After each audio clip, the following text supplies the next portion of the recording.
नमस्कार दोस्तों, आप सभी का माला के गीत में बहुत बहुत स्वागत करती हूँ। और आज मैं आ गई हूँ नेहा की मटिकोड़ रस्म में, जो यहाँ पे हम लोग रीति रिवाज से करेंगे। तो आप देख सकते हैं ये कैसे संपन्न किया जाएगा। हमारे यहाँ ये रिचुअल है, शादी से पहले किया जाता है। तो आप इस चीज़ को एंजॉय करिए, हमारे चैनल में बने रहिएगा लास्ट तक। आपको काफ़ी मज़ा आएगा। कैसे कैसे लोग ने हल्दी लगाई एक दूसरे को, ये भी दिखाएंगे।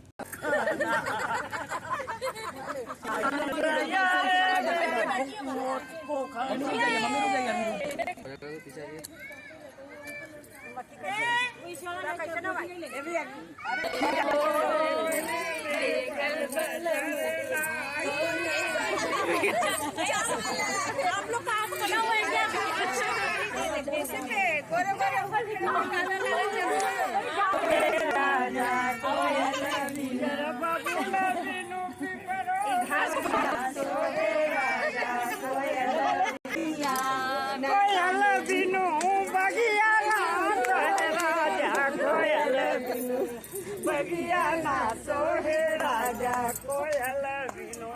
भाई भतीजा बिनु नहीं घर में सोवे, भाई भतीजा बिनु नहीं घर में सोवे,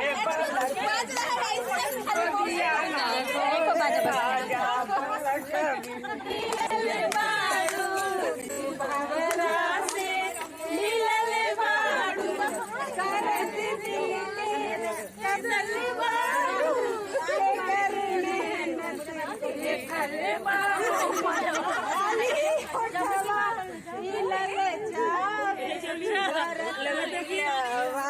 राजा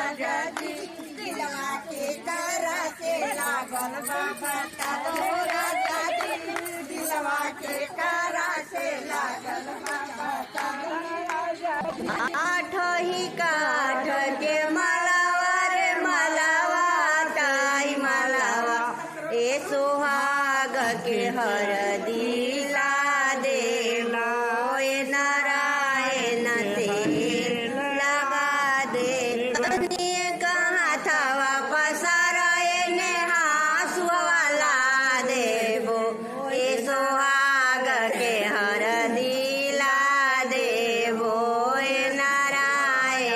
तेल ला दे, कोई से के हाथावा पसरी कवनिया मोरा हाथे, एक कलम मसीहानी मोरा हाथे, एक कलम मसीहानिया बेटी दर सिरहाना वाला रे मोए सोहाग के हरदी तेल लागे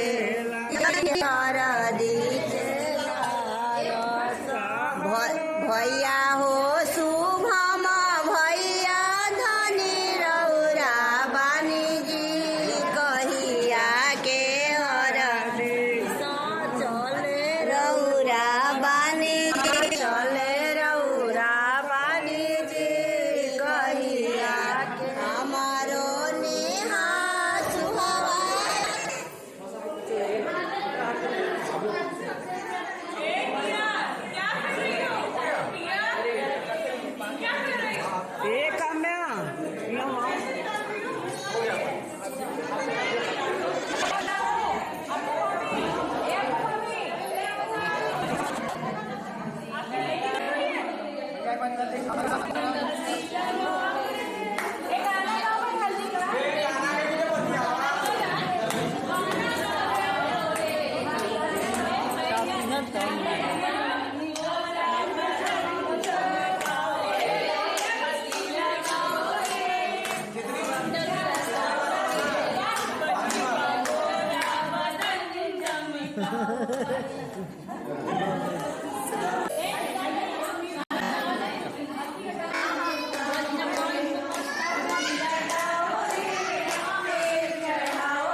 लंगूर की आई है बारात, बाराती साले कैसे।